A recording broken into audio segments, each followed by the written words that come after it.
లోక్సత్తా వ్యవస్థాపకుడు foundation for democratic reforms general secretary doctor Jayaprakash Narayana మనతో ఉన్నారు. నమస్తే సార్. నమస్తే చంద్రమౌళి. సార్, ఇప్పుడు దేశంలో జనరల్ ఎలక్షన్స్ పోలింగ్ ఫైనల్ స్టేజ్కి వచ్చేసింది. ఇప్పుడు అందరి దృష్టి రిజల్ట్స్ మీదే ఉంది. ఒకవైపు భారీగా బెట్టింగ్లు జరుగుతున్నాయి, ఇంకోవైపు విశ్లేషణలు జరుగుతున్నాయి. ముఖ్యంగా అందరి దృష్టి ఏపీ ఫలితాల మీద చాలా ఫోకస్డ్గా ఉన్నారు. ఏం జరగబోతోంది ఏపీ రాజకీయాల్లో? ఏపీలో ఎవరు ముఖ్యమంత్రి కాబోతున్నారు? ఏ పార్టీ అధికారంలోకి రాబోతోంది? మీ అంచనా ఏంటి? చంద్రమౌళి, నేను ఎప్పుడు కూడా ఈ ఊహాగానాల్లోకి వెళ్ళాను. ఇదంతా ఎక్కడ వస్తుందంటే ఈ బెట్టింగ్ కానీ ఇంకోటి కానీ ఇతర దేశాల్లో మనం చూడం. ఒక అమెరికాలోనో, బ్రిటన్లోనో, ఫ్రాన్స్లో, జర్మనీలోనో ఈ బెట్టింగ్లో ఉండడం అంటే మనం ఏంటంటే దాన్ని ఒక గేమ్గా అనుకుంటున్నాం, 2020 మ్యాచ్గా అనుకుంటున్నాం. ఎవరు అధికారంలో ఉంటారో అని చెప్పి ఆలోచిస్తున్నాం తప్పితే ఏం జరుగుతుందని ఆలోచించట్లా. నా దృష్టిలో ప్రజాస్వామ్యంలో అది చాలా తప్పు అయినటువంటి ధోరణి. మనం చూడవలసింది ఏ సిద్ధాంతాలకి లేకపోతే ఏ ఎజెండా కట్టుబడి ప్రజల ముందుకు వస్తున్నారు, వాళ్ళ గత చరిత్రని బట్టి కానీ వాళ్ళు ఇచ్చిన హామీలని బట్టి కానీ భవిష్యత్తులో ఏం చేసే అవకాశం ఉంది, ఏది జరిగితే రాష్ట్రానికో దేశానికో మంచిది అలా ఆలోచించాలి తప్ప మనం కాయరాజా కాయ అని చెప్పిన ఏదో అధికార క్రీడగా భావిస్తే అది మంచిది కాదు. రెండోది, ఎలక్షన్ అయిపోయింది. ఇప్పుడు మీరు నేను ఏం మాట్లాడినా కూడా దాని మీద ప్రభావం ఎవరికి ఉండదు. కాబట్టి కాలక్షేపం కోసం తప్ప ఎవరు గెలుస్తారనే చర్చ నా దృష్టిలో అప్రస్తుతం. ప్రజలు ఒక ఆసక్తి ఉంది ఏం జరగబోతోంది ఏపీలో అనేది. అంటే మీ విశ్లేషణ ఏంటి?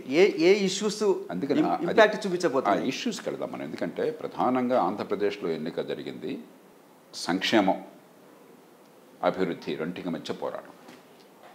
రెండు పార్టీలు సంక్షేమానికి కట్టుబడి ఉన్నాయి. జగన్మోహన్ రెడ్డి గారి ఆధ్వర్యంలో వైకాపా సంక్షేమం చాలా సమర్థంగా బలంగా అమలు చేశారు. అంతకంటే ఎక్కువ అమలు చేస్తామని చెప్పని చంద్రబాబు నాయుడు గారు ఈ కూటమి తరపున హామీ ఇచ్చారు.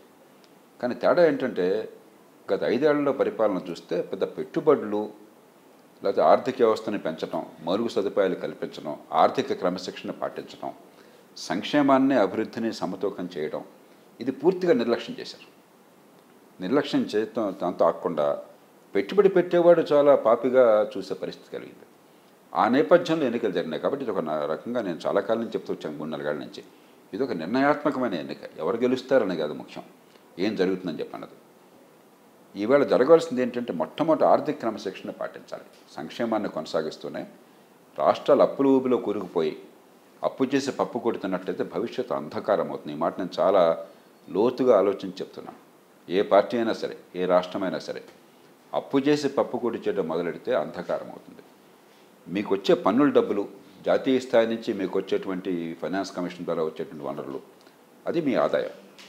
మీరు ఏ ఖర్చు పెట్టినా, జీతభత్యాలు కావచ్చు, పెన్షన్లు కావచ్చు, వడ్డీ చెల్లింపులు కావచ్చు, సంక్షేమ పథకాలు కావచ్చు, మీకు వచ్చే ఆదాయం పరిమితిలో అక్కడ ఖర్చు పెట్టుకుంటే ఎలా ఖర్చు పెట్టినా అభ్యంతరం లేదు. ఓటర్ పోలింగ్ బూత్లోకి వెళ్ళి ఓటు వేసేటప్పుడు సంక్షేమం ప్రభావితం చూపిస్తుందా, అభివృద్ధి? ఏది మనసులో పెట్టుకొని ఓటేస్తారు? మనలాంటి దేశాల్లో ఇప్పటికీ కూడా అత్యధికులు పేదరికం నుంచి అధికారికంగా బయటపడ్డా కూడా పేదరికం అంచున ఉన్నారు. రెండోది, అధికారం కేంద్రీకృతమైంది. కాబట్టి ప్రభుత్వం చేసే పనులకి నా బతుక్కి మధ్య సంబంధం నాకు అర్థం కావట్లేదు. మూడోది, మన అభివృద్ధిలో అందరూ పాలు పంచుకోవాలంటే మంచి ప్రమాణాలు, విద్యా నైపుణ్యాలు. మీరున్నారు, కరీంనగర్ నుంచి వచ్చారు, మీరు అక్కడ గ్రామం నుంచి వచ్చారు, చదువుకున్నారు, జర్నలిస్ట్ అయినారు, 5 డిగ్రీలు చేశారు. ఈ విద్య ఎప్పుడైతే ఉందో, ప్రతిభ ఎప్పుడైతే వికసించిందో మీరు ఆర్థిక కార్యక్రమంలో, ఆధునిక యుగంలో పాలు పంచుకోగలుగుతున్నారు. అదే గ్రామంలో మీతోటి వాళ్ళు, మీ తర్వాత తరం వాళ్ళు ఇంత తెలివితేటలు ఉండి ఆ చదువు అవ్వలేదనుకోండి, ఆ మేధస్సు వికసించలేదనుకోండి, ఆర్థికంగా ఎంత గొప్ప ప్రగతి ఉన్నా కూడా వాళ్ళ జీవితం ఎట్లా ఉంటుంది? ఎదుగుబదులేని జీవితం అవుతుంది. మన దేశంలో విద్య వైఫల్యం వల్ల తెలివితేటలు ఉన్నా కూడా మేధస్సు వికసించే అవకాశం లేకపోవడం చేత చాలామందికి ఎదుగుతున్న ఆర్థిక వ్యవస్థలో పాల్పంచుకునే అవకాశం దొరకట్లా. కాబట్టి మన దేశంలో సంక్షేమానికే ఎక్కువగా మొగ్గు చూపే అవకాశం ఉన్నది. దాంతోపాటు అభివృద్ధి కావాలని చెప్పి అనేదానికి మెజారిటీ లేదు, గణనీయమైన మైనారిటీ ఉన్నది. మీరు ఏపీ ప్రజల మనస్తత్వం మీకు బాగా తెలుసు. వాళ్ళు ఎటువైపు మొగ్గు చూపుంటారు, అంటే దేనికి ఇంపార్టెన్స్ ఇస్తారు? నేను చెప్పినప్పుడు ఆంధ్రప్రదేశ్లో ఏమిటంటే దక్షిణాది రాష్ట్రాల్లో కొంచెం ముందు చూపు ఉన్నది. ఒక 60-70 ఏళ్ళు రైతువారీ సిస్టమ్ని బ్రిటిష్ వాళ్ళు 100 ఏళ్ల క్రితం, 150 ఏళ్ల క్రితం అమలు చేశారు. ఆ కారణంగా మొదటి నుంచి కూడా ఆస్తి హక్కులు ఉండడం చేత ఎంతో కొంత వ్యవసాయము, సరాదర్ కాటన్ లాంటి వాళ్ళ పుణ్యంగా నీటిపారుదల, మరి పట్టణీకరణ, చాలామంది హేతువాద ఉద్యమాలు వగైరా చేసిన కారణంగా, హేతువాద దృక్పథం ఉన్న కారణంగా కొంచెం ముందు చూపు ఉన్నటువంటి మనుషులు ఉన్నారు. కాబట్టి ఆంధ్రప్రదేశ్లో ఎన్నిక పోటాపోటీలుగా జరిగింది. అభివృద్ధి అభివృద్ధితో కూడిన సంక్షేమమా కేవలం సంక్షేమం అన్నదానికి చాలామంది వాళ్ళ ఊహగాలు చెప్తున్నారు. నేను అదనంగా నా రోజు జోడించాల్సిన అవసరం లేదు. ఏం జరిగినా కూడా ఎన్నికైన వాళ్ళు ప్రజల మద్దతుతో సమ్మతి ఎన్నికైనప్పుడు ఎవరు ఎన్నికైనా కూడా ఆ ప్రభుత్వాన్ని మనం గౌరవించాలి. రెండోది, ఏ ప్రభుత్వం ఎన్నికైనా కూడా భవిష్యత్తును కాపాడుకోవాలి. కాబట్టి ఎవరు నెగ్గుతారన్న విషయంలో నేను అసలు వెళ్ళను, అనవసరం అది. మీరేమనుకుంటున్నారు? ఏపీలో అభివృద్ధి జరిగిందా, కేవలం సంక్షేమం మాత్రమే జరిగిందా గత 5 సంవత్సరాల్లో? గత 5 ఏళ్లలో ప్రభుత్వం నుంచి అభివృద్ధి దాదాపు శూన్యం, దానిలో అనుమానం లేదు. మీరు ఒకసారి రాజశేఖర గారి పాలన చూడండి. సంక్షేమాన్ని చాలా సమర్థంగా అందించారు ఆయన, కానీ అభివృద్ధి నిర్లక్ష్యం చేయాల. రెంటికి సమతూకాన్ని పాటించారు. ఆర్థిక క్రమశిక్షణ నిర్లక్ష్యం చేయాల. అందుకనే 2009 ఎన్నికల్లో రుణమాఫీలు మిగతావి ఇతర పార్టీలు ఇస్తామన్నా కూడా ఇవ్వలేమయ్యా, ఇచ్చింది చాలు, ఇంకో 2 కేజీలు బియ్యం అదనంగా ఇస్తాము, 2 గంటలు విద్యుత్ అదనంగా ఇద్దాము, రాష్ట్రాన్ని కాపాడుకుందాం నిలబడ్డారు. దురదృష్టవశాత్తు గత 5 ఏళ్లలో ఆంధ్రప్రదేశ్లో అసలు అభివృద్ధి అంటే మనకు అవసరం లేదన్న భావాన్ని తీసుకొచ్చారు. పోలవరం ప్రాజెక్టు మొదటి దశ పూర్తి అయ్యే దశలో ఉండగా ఎదుగుబుద్ధి లేకుండా 5 ఏళ్ళు అట్లా కూర్చున్నారు. అమరావతిలో 33,000 ఎకరాలు రైతులు స్వచ్ఛందంగా ముందుకొచ్చి భూసేకరణ అవసరం లేకుండా ఎదిగే విలువ ఉన్న భూములు కాబట్టి మాకు కొంత వాటా ఇవ్వండి, పట్టణీకరణ జరిగిన అభివృద్ధిలో మాకు కూడా లాభం ఉంటుంది, అభివృద్ధి జరిగితే మంచిదని చెప్పి ముందుకు వచ్చారు. గ్రీన్ఫీల్డ్ సిటీ బ్రహ్మాండంగా నిర్మాణం చేసిన పని, పెట్టుబడులు 10,000 కోట్లు వచ్చిండేవి, దాన్ని పక్కన పెట్టేశారు. కియా మోటార్స్ లాంటివి పెట్టుబడులు పెట్టినా కూడా వాళ్ళు చాలా ఇబ్బందులు కలగజేశారు. నాకు అర్థమైనంత వరకు గతంలోనే స్థిరపడినటువంటి పనిచేస్తోంది, కానీ వాళ్ళకు ఉన్నటువంటి ఇన్పుట్స్ ఉన్నాయి కదా, ఏమంటారు, స్పేర్ పార్ట్స్ కానీ మిగతా కానీ అవన్నీ తమిళనాడు పోయినాయి. ఇది ఒక్కటే మిగిలింది ఇక్కడ. దాని చుట్టూ వందలాది యూనిట్స్ వచ్చి 1,000 మందికి 10,000 మందికి ఎంప్లాయ్మెంట్ కలగాల్సింది. వాళ్ళకి ఉత్సాహం కలిగించి ఏర్పాటు చేయాలి. ఒక కంపెనీ, చాలా పెద్ద కంపెనీ, పెట్టుబడులు పెట్టిన వాళ్ళని పంపించేశారు.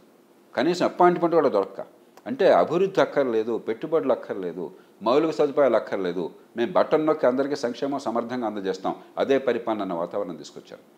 మన దేశం ఉన్న పరిస్థితుల్లో, ఒక నిరుపేద దేశంలో, కోట్లాది మందికి దేశంలో, లక్షలాది మందికి రాష్ట్రాల్లో ఉపాధి కలగాల్సిన దేశంలో, మౌలిక సదుపాయాలు అధ్వాన్నంగా ఉన్న దేశంలో పెట్టుబడుల్ని పెంచకుండా, మౌలిక సదుపాయాలని బాగు చేయకుండా, కల్పించకుండా, సంపద సృష్టించకుండా ఈ దేశంలో పేదరికాన్ని తొలగించడం, పేదరికాన్ని కొనసాగించి తాత్కాలిక ఉపశమనం ఇచ్చే పథకాలను అమలు చేశారు తప్ప పేదరికాన్ని శాశ్వతంగా తొలగించడం మీద దృష్టి పెట్టలేదు. కానీ అభివృద్ధి అంటే రోడ్లు మాత్రమేనా? మేము 17 మెడికల్ కాలేజీలు పెడుతున్నాం, స్కూల్స్ రెనోవేట్ చేస్తున్నాం, చాలా సీపోర్ట్లు కడుతున్నాం అని చెప్పి నోట్లో నోరు పెట్టి మాట్లాడి నేను దానిలోకి వెళ్ళాను. నాకు అనవసరం అంతా కూడా. విజ్ఞత గల వాళ్ళందరికీ తెలుసు, ప్రభుత్వాన్ని ప్రజలు ఎన్నుకున్నది, ప్రభుత్వాన్ని వ్యవస్థను ఏర్పాటు చేస్తుంది ఉమ్మడి సదుపాయాలు కల్పించడం కోసం. ఏ ప్రభుత్వాన్ని అభివృద్ధి అంటే రోడ్ల కోసం అని చెప్పంటే మెడమే తలకాయ నడవడం మాట మాట్లాడడం. ఒక ప్రభుత్వాన్ని ఏర్పాటు చేసుకున్నది మనం సొంతంగా చేసుకోలేనివి, మనకు అవసరమైనవి చేసి పెట్టడం కోసం. మన పనులిచ్చి పోషిస్తున్నాం. వీళ్ళు బాబుగాడి సొమ్ము కాదు ఇది, వీళ్ళు రాజులు కాదు, రాచరికం కాదు, వాడు ఇష్టం వచ్చినట్టు చేయడానికి కాదు. ఏ ప్రభుత్వాన్ని, ఏ పార్టీ అయినా, దేశమైనా, రాష్ట్రమైనా సరే. ఉమ్మడి సౌకర్యాలు అంటే ఏమిటి? రోడ్లు, రవాణా సౌకర్యాలు, మురుగునీటి పారుదల, వరద నీటి పారుదల, మంచినీటి సౌకర్యం, మంచి విద్యుత్తు, మంచి ప్రమాణాల విద్య. ఊరికే విద్య కాదు, డబ్బులు ఖర్చు పెట్టడం కాదు, ఖర్చు ప్రమాణంగా పెడుతున్నారు. మంచి ప్రమాణాల విద్య, ప్రతిభ వికసించే విద్య, మంచి ప్రమాణాల ఆరోగ్యం. సరే, ఇప్పుడు ఇంగ్లీష్ మీడియం విద్య ప్రారంభించారు, చాలా చోట్ల స్కూల్స్ ఇవన్నీ డెవలప్ చేశారు. ఏంటంటే మాట్లాడుతున్నాం ఇంగ్లీష్ మీడియం విద్య. అరే, తెలుగు మీడియంలో పాఠాలు చెప్పడానికి దిక్కులేదు, ఇంగ్లీష్ మీడియం చెప్పేవాడు అవుతున్నాడు. ప్రజల అమాయకత్వాన్ని ఆసరాగా చేసుకుని ఈవేళ ఆంధ్రప్రదేశ్లో కానీ, ఆ మాటకు వస్తే తెలంగాణ, ఇతర రాష్ట్రాల్లో కానీ 8వ తరగతిలో ఒక చిన్న పేరా చదవలేడు వాడు, తెలుగు కానీ ఇంగ్లీష్ కానీ. ఒక చిన్న తీసివేత చేయలేడు. దాన్ని ఎలా బాగు చేయడం? తెలుగు ఇంగ్లీష్ మీడియం పెట్టాలని ఇంకోటి అంటాడు, ఇంకోటి ఉర్దూ మీడియం పెట్టాలంటాడు. ఏం మాట్లాడుతున్నాం మనం? పిల్లల మేధస్సు వికసించిందా లేదా? ప్రతి సంవత్సరం ప్రమాణాలు వస్తున్నాయి మనకి, ప్రతి సంవత్సరం అసలు సర్వేలు వస్తున్నాయి. 1-2 సార్లు అంతర్జాతీయ సర్వేలో పాల్పంచుకున్నాం. ప్రభుత్వమే నేషనల్ అచీవ్మెంట్ సర్వేలు తీసుకొస్తున్నారు. 180 మంది పిల్లలకి భవిష్యత్తు లేకుండా తయారు చేస్తున్నాం. అదొక ఆంధ్రప్రదేశ్లోనే అంటలా, అన్ని రాష్ట్రాలు అట్లాగే తగలడ్డాయి. అంతకుమించి అక్కడేం జరగట్లా. డబ్బులు ఖర్చు పెడితే విద్య వచ్చినట్టు కాదు, అమ్మఒడి పేరుతో డబ్బులు పంపకం చేస్తే విద్య వచ్చినట్టు కాదు, పిల్లల మేధస్సు వికసిస్తే విద్య వచ్చినట్టు. అది లేకుండా ఊరికి మసిపూసి మారాడు కదా, ఇంగ్లీష్ మేపిటని ఒకడు అంటారు, మంచి బిల్డింగ్ కట్టని ఇంకోటి అంటాడు. బిల్డింగ్తో విద్య వస్తుందా? బిల్డింగ్ వద్దని ఎవరు అనరు, ఇంగ్లీష్ వద్దని ఎవరు. నేను తెలుగు మీడియంలో చదువుకున్నాను, ఇంగ్లీష్ నాకు ప్రాణం, నేను వాళ్ళు ఆలోచించేది ఇంగ్లీష్లో, ఇంగ్లీష్ వద్దని ఎవరు అనరు. ఇదంతా కూడా మిడిమిడి జ్ఞానంతో మాట్లాడే మాటలు ఇవన్నీ కూడా. పిల్లల మేధస్సు వికసించాలి. అరే, వాడికి తెలియని భాషలో తెలియని పంతులు, ఆ భాష తెలియని పంతులతో ఆ పాఠాలు చెప్తే ఇంగ్లీష్ మీడియం అవుతుంది. అది విషయం అర్థం కావాలా, పిల్లవాళ్ళు అర్థం చేసుకోవాలా, మేధస్సు వికసించాలా, దాన్ని ఉపయోగించగలగాల, అది విద్య. అదేం లేకుండా పైన మాట్లాడుతున్నాం, గ్యాస్ కొడుతున్నాం మనం. ఏపీ విడిపోయి 10 years అయింది. మొదటి 5 సంవత్సరాల్లో అభివృద్ధి ఏమైనా జరిగిందనుకుంటున్నారా? ఖచ్చితంగా ఆర్థికంగా సంక్షోభం ఉన్నా కూడా రాష్ట్ర విభజన జరగగానే ఎప్పుడైతే హైదరాబాద్ని కోల్పోయిందో అవశేష ఆంధ్రప్రదేశ్, మరి మిగులంతా హైదరాబాద్లో ఉంటుంది కాబట్టి ఆ డబ్బులు లేకుండా పోయినాయి. అయినా కూడా జాతీయ స్థాయి నుంచి సాయము అందింది. కానీ ఆ ఇబ్బంది లేకుండా కన్వర్జెన్స్ అన్ని రకాల నిధులను కూడా జాగ్రత్తగా పోగు చేసి పోలవరం ప్రాజెక్టు జాతీయ స్థాయి నుంచి నిధులు ఆలస్యమైనా కూడా ఒక క్షణం ఆలస్యం చేయకుండా చేసే ప్రయత్నం జరిగింది. అలాగే రాజధాని పేరుతో గ్రీన్ఫీల్డ్ సిటీ కావచ్చు, రాష్ట్రంలో ఎక్కడి నుంచి మౌలిక సదుపాయాలు కాబట్టి గట్టి ప్రయత్నం జరిగింది ఉన్నంతలో, దానిలో అనుమానం లేదు. అంతే పర్ఫెక్ట్గా కాదు, అన్ని ప్రభుత్వాలు అన్ని పార్టీలు లోపాలు ఉన్నాయి, కానీ అభివృద్ధి జరగాలన్న ప్రయత్నం జరిగింది. ఆ తర్వాత అభివృద్ధి అవసరం లేదు, ఒక క్లాస్ వారు అభివృద్ధి డబ్బున్న వాళ్ళ కోసం అన్నటువంటి ఒక ప్రమాదకరమైన ఆలోచన తీసుకొచ్చారు. అంతకంటే మూర్ఖమైన ఆలోచన ప్రజాస్వామ్య సమాజంలో ఇంకొకటి లేదు. మౌలిక సదుపాయాలు డబ్బున్న వాళ్ళ కోసం, రోడ్లు డబ్బున్న వాళ్ళ కోసం, అభివృద్ధి డబ్బున్న వాళ్ళ కోసం, మేము సంక్షేమంతో పేదరికాన్ని శాశ్వతంగా కొనసాగించి పేదలను ఎప్పుడూ చేజాచి అర్థించేవాళ్ళుగా తయారు చేస్తాం, అదే పరిపాలన అనే ధోరణి ఉంది. అంతకంటే ప్రమాదకరమైనది, జాతి విద్రోహకరమైనది ఇంకొకటి లేదు. కానీ పేదవాళ్ళకి అప్పుడు ఇమీడియట్గా కొంత రిలీఫ్ అయితే దొరకాల్సిన అవసరం లేదంటారు. చంద్రమౌళి పేదవాళ్ళకి సాయం చేద్దని ఎవరు అన్నారా? ఆ పేరుతో పేదరికాన్ని కొనసాగించొద్దయ్యా. బుద్ధి ఉన్న వాళ్ళైతే రాజశేఖర రెడ్డి గారు చేసినట్టుగా అటు పేదరికి సంక్షేమాన్ని అందించాలి, ఇటు దీర్ఘకాల అభివృద్ధిని కొనసాగించి పేదరికాన్ని నిర్మూలన చేయాలి. ఇది పరిపాలన. అంతేగాని శాశ్వతంగా ఎవడు అబ్బసం అల్లుడు దానం చేస్తాడా? ఎవడు సొమ్ము దానం చేస్తున్నాడు? ఇది ప్రజల డబ్బు. ఆ ప్రజల్ని బెచ్చగాడుగా మారుస్తారా? అది ప్రజలకు హక్కు. అది పెద్ద మీరు రాజుల్లాగా చేస్తూ ఉంటారా? ప్రజలకు చేయాల్సిన పనులు చేయకుండా, మౌలిక సదుపాయాలు కల్పించకుండా, ఉమ్మడి సేవలు అందించకుండా ప్రభుత్వాన్ని వ్యవస్థను మానవాళ్ళు ఏర్పాటు చేసుకున్నది సొంతంగా చేసుకునే పనులు, ఉమ్మడిగా కావాల్సిన పనులు ఉన్నాయి. దోమల నివారణ మన ఇంట్లో చేసుకుంటే చాలదు. వర్షం వస్తే వరదలు వస్తాయి, మన ఇంట్లో మనం చేస్తే చాలదు. అది మురుగునీటి పారుదల సరిగ్గా లేకపోతే అంత గందరగోళం అయిపోతుంది, మనం సొంతంగా చేసుకోలేము. అది ఉమ్మడి సౌకర్యాల కోసం ప్రభుత్వాన్ని ఏర్పాటు చేసుకుని మనం పోషిస్తున్న పనులు ఇచ్చి, మనం ఓటిచ్చి గద్దె మీద కూర్చోబెట్టిన పని చేయండి అని చెప్పని అవన్నీ మర్చిపోయి రాజుల్లాగా రాచరికంలాగా ఇష్టం వచ్చి ప్రవర్తిస్తే ఎట్లాగా? ఏ పార్టీ అయినా ఏ ప్రభుత్వం అయినా కూడా ఎవరి కోసం ఇది? మీరు గద్దెనెక్కడం కోసం ఈ ప్రజలతో ఉంది. ప్రజల బతుకులు బాగు చేయడం కోసం ఉమ్మడి సౌకర్యాలు కావాలి. అసలు దాని గురించి అవగాహన లేకుండా ఉమ్మడి సౌకర్యాలు ఎందుకని మాట్లాడితే అలాంటి వాళ్ళు పరిపాలనకు అర్హులా ఎవరైనా సరే, భారతదేశంలో కానీ ప్రపంచంలో కానీ? 5 ఏళ్ల జగన్ పరిపాలనకి మీరు ఎన్ని మార్కులు వేస్తారు? 100లో మీరు ఎన్ని మార్కులు వేస్తారు? బాగా వస్తే 30 వస్తాయి, 20 నుంచి 25 వస్తాయి. పాస్ కూడా కాదు, మినిమం మార్కుతో కూడా పాస్ అయ్యే అవకాశం. ఎందుకంటే అభివృద్ధికి బాట వేయని వాళ్ళు, ఉమ్మడి సౌకర్యాలు కలిగించని వాళ్ళు, జాతి సంపద పెంచని వాళ్ళు, ఆదాయాలు పెంచని వాళ్ళు మంచి పరిపాలన చేసినట్టు కాదు. వీళ్ళు కేవలం ఖజానాలో పడ్డ డబ్బుల్ని సగం ఖర్చు పెట్టేసుకుని వృధా చేసి కొంత కైంకర్యం చేసి మిగతా అది బటన్ నొక్కి సమర్థంగా పంపిణీ చేసామని చెప్తున్నారు. అది పరిపాలన కాదు, దానికి పరిపాలకులు అక్కర్లా, గుమస్తాలు పెడితే సరిపోతుంది. కానీ డెఫినెట్గా ఏ ప్రభుత్వం వస్తే ప్రజల జీవితం మారుతుందని మీరు అనుకుంటున్నారు? నేను మొట్టమొదటి చెప్తున్నాను, అభివృద్ధిని సంక్షేమాన్ని సమంగా పాటించి, సమతూకం చేసి, మౌలిక సదుపాయాలు కల్పించి, పెట్టుబడులను ప్రోత్సహించి, ఆర్థిక వ్యవస్థను పెంచి, సంపద సృష్టించి ఉపాధిని కల్పించేటువంటి ప్రభుత్వాలు కావాలి దేశంలో కానీ రాష్ట్రంలో కానీ. ఆ కారణంగానే జాతీయ స్థాయిలో కానీ రాష్ట్రంలో కానీ నేను ఎన్డీఏ కూటమికి మద్దతు ఇచ్చాను. ఎందుకంటే ఆర్థిక క్రమశిక్షణ విషయంలో నరేంద్ర మోదీ గారి విషయంలో ఏ రకంగా అనుమానం లేదు. ఆయన మీద ఎన్ని ఆరోపణలను మీరు చేయొచ్చు. ఆర్థిక క్రమశిక్షణ కావాలి, అలాగే మౌలిక సదుపాయాల కల్పన కావాలి, పెట్టుబడులు కావాలి, ఆర్థిక అభివృద్ధి కావాలి, ఉపాధి కల్పన కావాలని చెప్పని మిగతా వాళ్ళు కూడా చేస్తే అంతకంటే సంతోషం మనకి ఇంకేముంది. మీరు అభివృద్ధి కోసం ఎన్డీఏ కూటమి గెలవాలని మీరు కోరుకుంటున్నారు, మీరు సపోర్ట్ కూడా చేశారు. మీరు ఎన్ని సీట్లు వస్తాయనుకుంటున్నారు ఎన్డీఏ కూటమి? మళ్ళీ ఆ చర్చలకు నేను వెళ్ళను. ప్రజల ముందుకు వాళ్ళ విధానాలు చెప్పారు, ప్రజలు తీర్పిస్తారు, చూద్దాం ఏం జరుగుతుందో.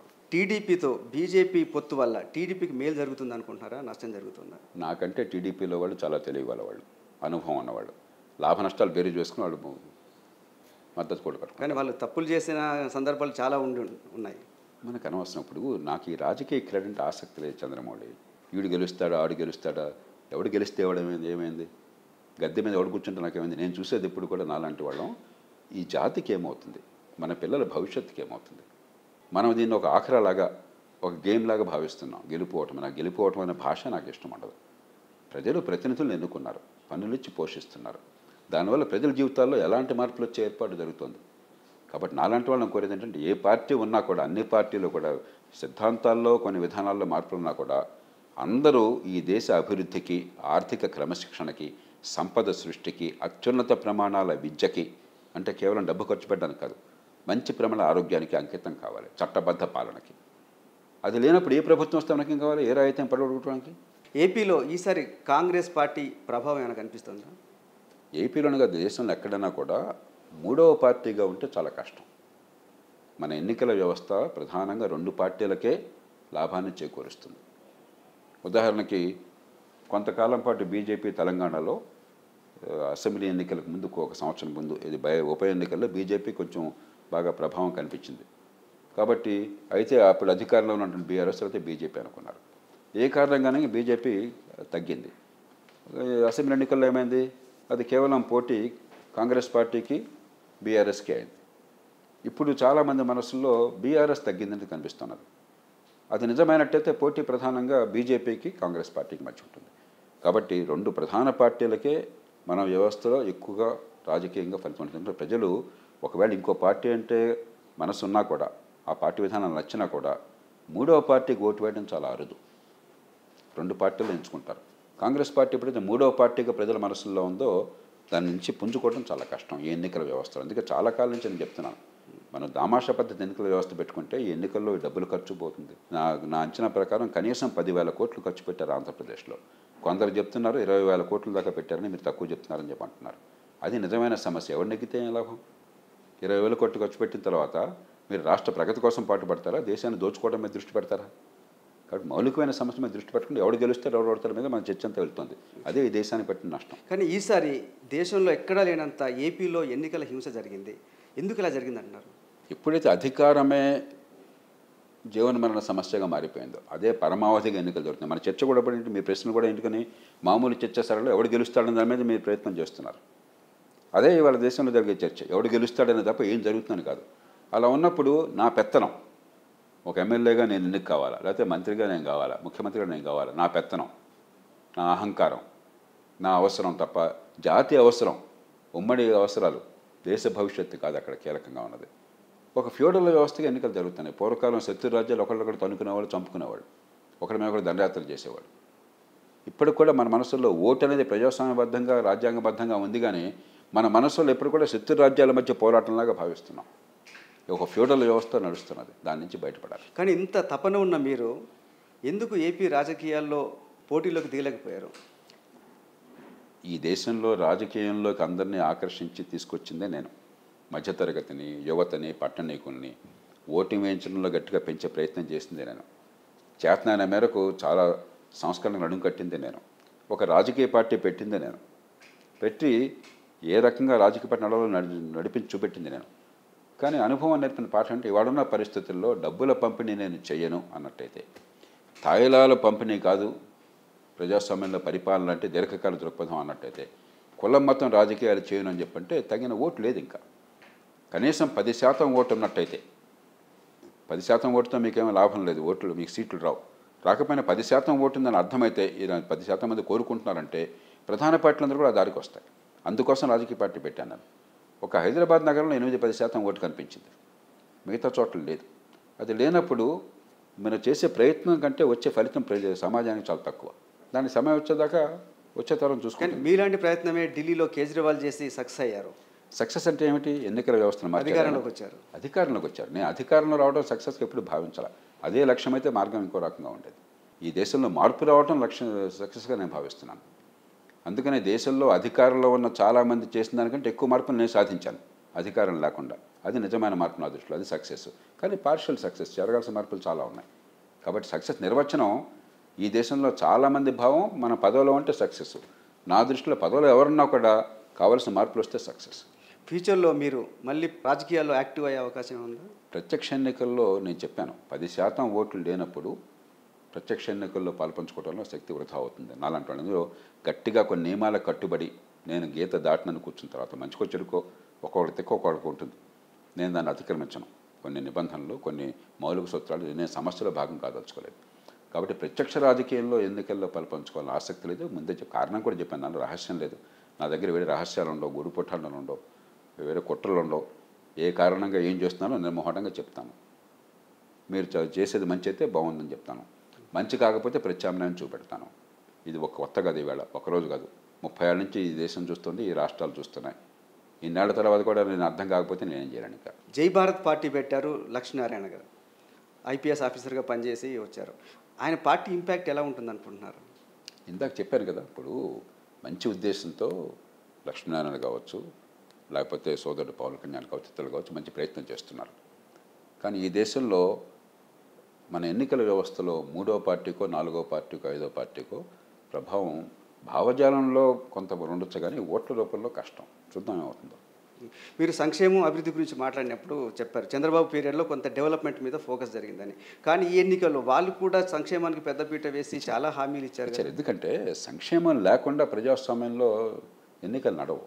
మనం నిజాయితీగా మాట్లాడతాం. నేను అసలు ఈ దేశంలో ఉచితాలు ఏమీ ఇవ్వను, కేవలం అభివృద్ధి కోసం పాటుపడతానంటే ఓట్లు పడవు. రెండోది, కష్టంలో ఉన్నవాళ్ళు తాత్కాలికంగా ఆదుకోవడానికి కావాలి. ప్రజాస్వామ్య దేశాల్లో, డబ్బున్న దేశాల్లో కూడా సంక్షేమం అవసరం. కాబట్టి సంక్షేమం వద్దని కాదు, సంక్షేమం వర్సెస్ అభివృద్ధి కాదు. అభివృద్ధి లేని సంక్షేమమా, అభివృద్ధితో కూడిన సంక్షేమమా, అది పోరాటం. నరేంద్ర మోదీ గారు ఉన్నారు, ఆయన సంక్షేమ పథకాలు బాగా అమలు చేశారు. గట్టిగా చెప్పుకుంటాను నేను, ఎన్ని సంక్షేమ పథకాలు అమలు చేశారు. అదే సమయంలో ఆర్థిక క్రమశిక్షణ పాటించారు, మలుగు సదుపాయాలు కల్పన చేస్తున్నారు, ఆర్థిక అభివృద్ధికి బాటలు వేస్తున్నారు. అది సరైన పద్ధతి. అంచేత సంక్షేమం వద్దని కాదు. తర్వాత ఏ పార్టీ అయినా కూడా ఈ పోటీలో ఆ వేడి వల్ల రకరకాల హామీలు, అలవమాలిన హామీలు ఇచ్చారనుకోండి, దేశంలో కూడా క్రమశిక్షణలు. కాబట్టి ఇప్పుడు నేను చూస్తున్న చేయబోయే పోరాటంలో కీలకమైనది ఏంటంటే, మీరు ఎంతైనా ఖర్చు పెట్టుకోండి, కానీ రోజువారీ ఖర్చు, సంక్షేమం కావచ్చు, జీతభత్యాలు కావచ్చు, వడ్డీలు కావచ్చు, మీ ఆదాయం లోపలే ఉండాలి తప్ప అప్పులు చేసిన డబ్బు కాకూడదు. ఆ నిబంధనలు తీసుకోవాలి దేశంలో, అందరికీ వర్తించేట్టుగా. కానీ అన్ని రాష్ట్రాల్లో, ముఖ్యంగా తెలుగు రాష్ట్రాల్లో భారీగా అప్పులు చేస్తున్నారు కదా, వాళ్ళకి మీరు ఏం చెప్తారు? అందుకనే దేశ భవిష్యత్తును కాపాడుకోవాలి. నేను మొదటి నుంచి చెప్తోంది, ఇప్పుడు ఒక రాష్ట్రానికి అధికారాలు ఉన్నాయి, ఎందుకంటే రాష్ట్రాన్ని, ప్రభుత్వాన్ని ప్రజలు ఎన్నుకున్నారు. కాబట్టి ఢిల్లీ నుంచో మరొకళ్ళు చెప్పడానికి అధికారం లేదు, తప్పది. కానీ భవిష్యత్తుని నాశనం చేసి డబ్బులు ఖర్చు పెట్టి అప్పులు చేసే అధికారం మీకు ఎవడవలా.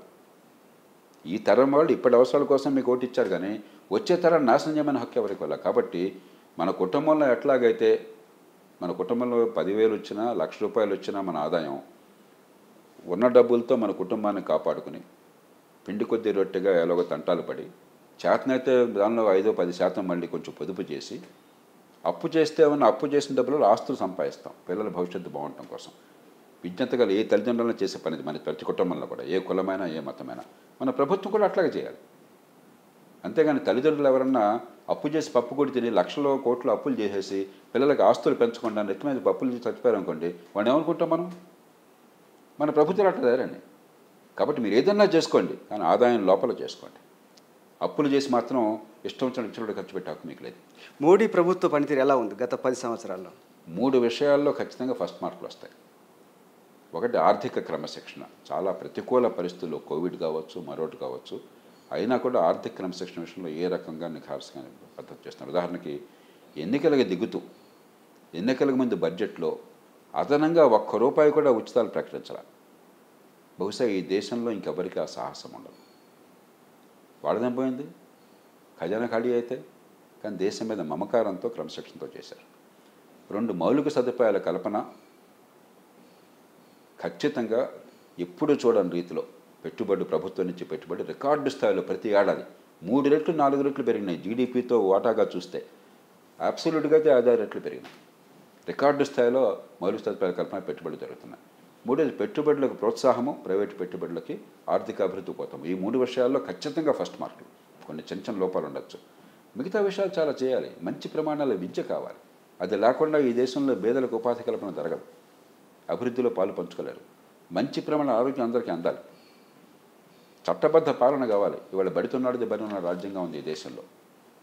గ్రామాల నుంచి పట్టణాలకు వలసపోవాలంటే మహానగరాలకు పోవాల్సి వస్తుంది, పొట్ట చేతి పట్టుకుని. పాపం వాళ్ళంతా కూడా దిగాలైపోతున్నారు. ఎక్కడికక్కడ చిన్న పట్టణాలు పెరగాలి. ఈ విషయాల్లో ఈ ప్రభుత్వం గట్టిగా పట్టించుకోవాలి. కాబట్టి ఈ 3 విషయాలు బ్రహ్మాండంగా చేస్తున్నారు, కానీ చేయవలసిన విషయాలు ఇంకా ఉన్నాయి. కానీ ఇంత చేసిన మోడీ ఎందుకు ఎన్నికల ప్రచారంలో అయోధ్య రామాలయం గురించి కానీ, హిందూ ముస్లిం గురించి కానీ, వీటిని ఎందుకు బాగా ప్రమోట్ చేసుకున్నారు?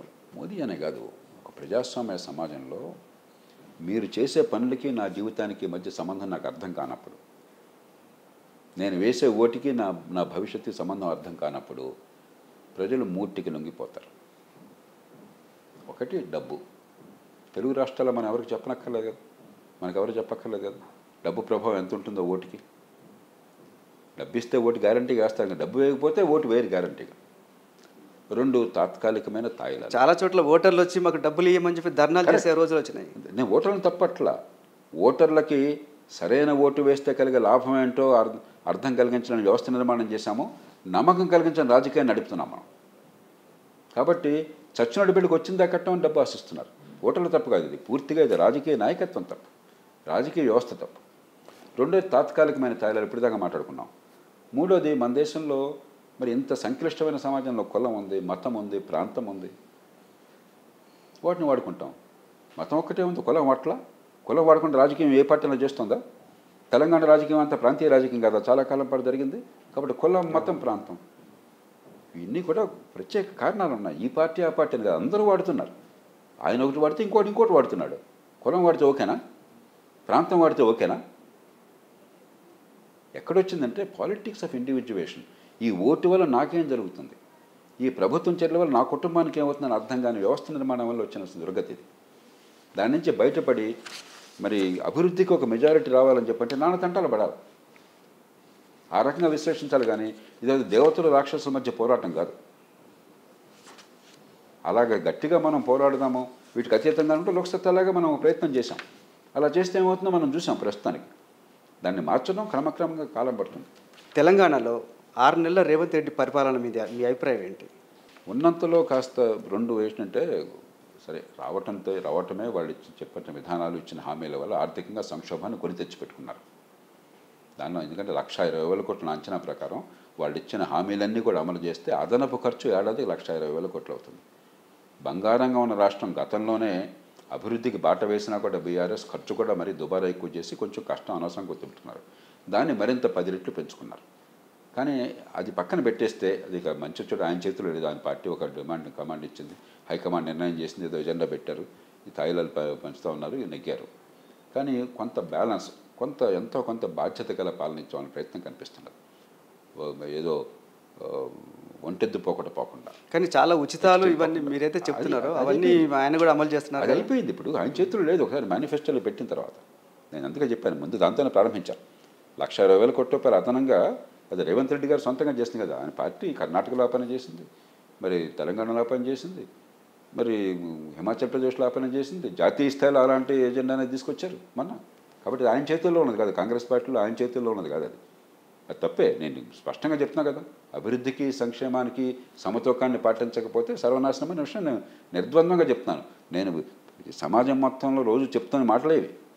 సమాజానికి భవిష్యత్తు మార్గం చూపెట్టే ప్రయత్నం చేస్తుంది ఆ రంగంలో.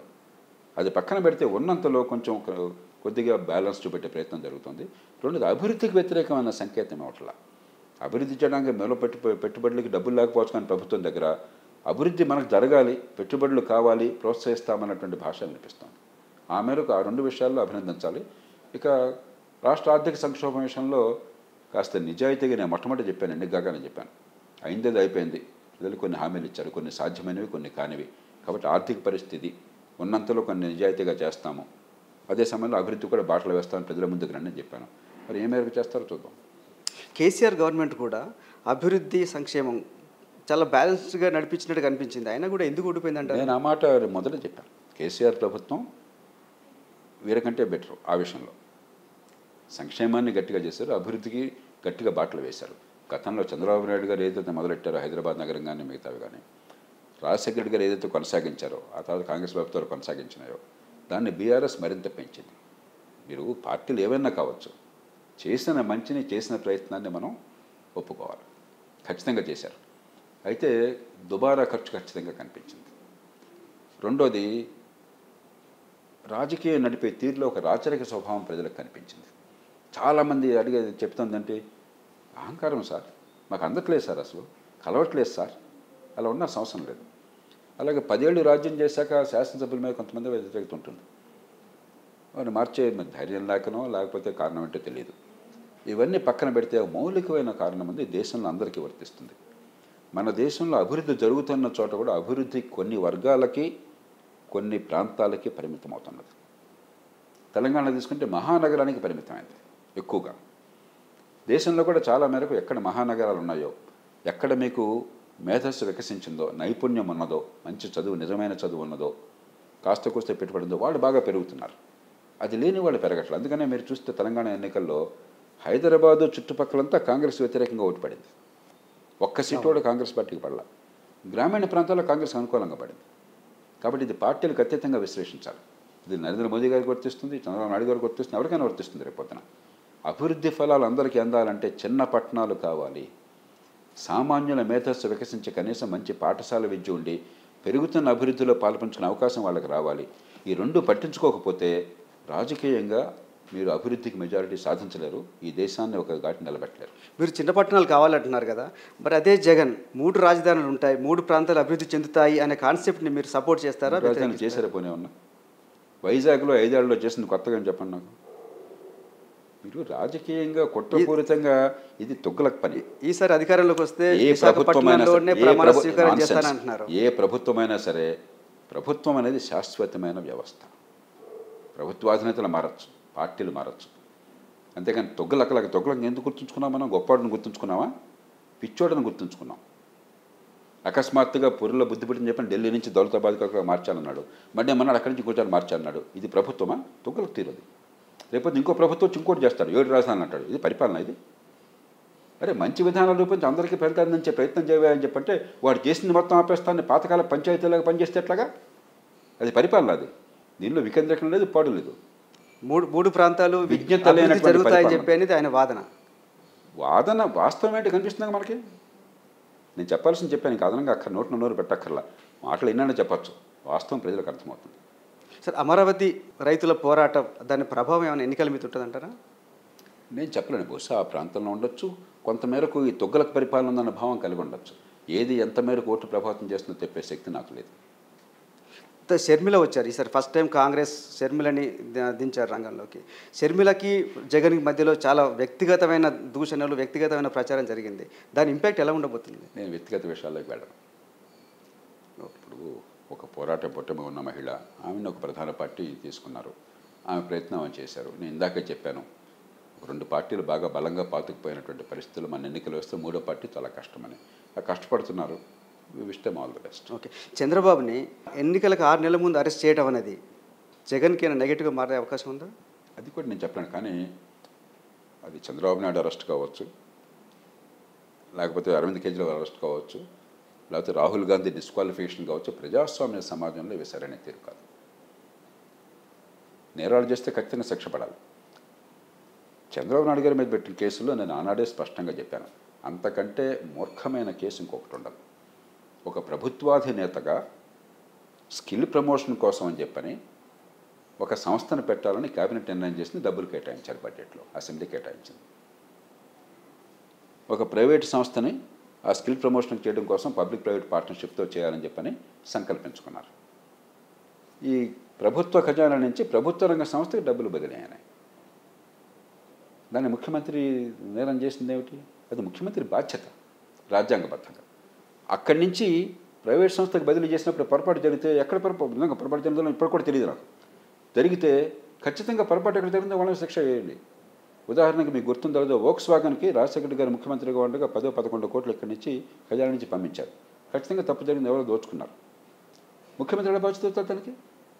వోక్స్ వాగన్కి డబ్బులు మీరు పంపించండి, వాడితో మనం చేయించుకుందాం పని అని చెప్పి ఆదేశం ఇచ్చారనుకోండి, ఆయన బాధ్యత ఎట్లా అవుతాడు? డబ్బు బదిలీ చేసిన వాడు బాధ్యత అవుతుంది. ఈ రకంగా కనుక మీరు కేసులు పెట్టేటది భారతదేశంలో ఏ ముఖ్యమంత్రి, ఏ ప్రధానమంత్రి, ఏ మంత్రి పదవుల్లో ఉంటారు అంతా జైల్లో కూర్చోవాలి. కానీ ఇక్కడ స్కిల్ డెవలప్మెంట్ ఏం జరగకుండానే డబ్బులు అది ఎక్కడ కదా. మళ్ళీ ఎవడు వాదన నా దగ్గర తీసుకురాబోకండి, నేను చెప్పాల్సింది చెప్పాను. వాళ్ళ సమాధానం ఇవ్వడం కోసం నేను లేను, ప్రజలకు అర్థమయ్యేటి చెప్పడం కోసం నేను ఉన్నాను. విధాన నిర్ణయాలు ప్రభుత్వం చేస్తుంది. ఒక జిల్లా కలెక్టర్గా మీరు నిర్ణయం చేసినా కూడా నేను ఒక ఆదేశం ఇస్తాను, అక్కడ ఎవడో అమలు చేస్తాడు. ఆదేశం చట్టబద్ధమైందా కాదా? ఆదేశంలో మాలిన్యం ఉందా? ఆదేశాలు తప్పుందో చూడాలి. కానీ ఆదేశం అమలు చేసేవాడు 1 కోటి మంది యంత్రాంగం ఉన్నప్పుడు దేశంలో 1,20,00,000 మంది ఉద్యోగులు ఉన్నారు. ఆ చివరి వాడు లంచం తీసుకుంటే మీ మీద పడుతుంది, అది వాడిని శిక్షించాలా? అంతకంటే మూర్ఖమైనటువంటి కేసు ఇంకొకటి లేదు. అంటే దీంట్లో రాజకీయ ప్రమేయం ఏమీ లేదు, ముఖ్యమంత్రి బాధ్యత ఏమీ లేదని చెప్తారా? ఈ కేసులో స్కిల్ డెవలప్మెంట్ కార్పొరేషన్ పెట్టాలని కానీ దాని నిధులు కేటాయించాలని కానీ బదిలీ చేయాలని కానీ నిర్ణయంలో ఏ రకమైన తప్పు రాజ్యాంగబద్ధంగా చట్టబద్ధంగా లేదు. తర్వాత ఎక్కడ తప్పు అంటే తప్పు చేసిన వాళ్ళు పట్టుకోండి, అంతేగాని ఇవి చాలా మూర్ఖమైన కేసు. నేను స్పష్టంగా చెప్పాను, బహిరంగంగా చెప్పాను. అలా అయితే మనం ఇంకో మాట చెప్పాను, ప్రధానమంత్రి, ముఖ్యమంత్రి, ఏ మంత్రి పనిచేయాలని చెప్పాను. నేను రాజ్యాంగం తెలిసిన వాడు ఎవడు ఇలా మాట్లాడతాడు. ఒక చంద్రబాబు మీద కాదు, లోకేష్ మీద కావచ్చు, నారాయణ గారి మీద చాలా మంది నాకు అనవసరం, వ్యక్తులు అనవసరం నాకు. నేను చెప్పాను అరవింద్ కేజ్రీవాల్ పేరు కూడా చెప్పాను నేను ఇందాక. కేజ్రీవాల్ వేరు, కేజ్రీవాల్ అక్కడ అవినీతి ఆరోపణలు చెప్తున్నారు. అయినా కూడా ఈ సమయంలో అరెస్ట్ చేయడం మంచిదిగా నా ఉద్దేశం. ఆ కేసు ఈ కేసు వాడు కాదు. ఇక్కడ రాజ్యాంగబద్ధమైన నిర్ణయాలకి మీరు పట్టుకుంటున్నారు, ఇది చాలా తప్పు. అక్కడ డబ్బులు తీసుకుని నిర్ణయం చేశారంటున్నారు, దానికి మరి దాని విషయం నాకు తెలియదు కాబట్టి నేను దానిలో లోతుకెళ్ళను. కానీ మౌలికంగా ఇక్కడ జరిగింది చాలా తప్పు, దానిలో ఏ మాత్రం అనుమానం లేదు. థ్యాంక్ యూ నాన్న.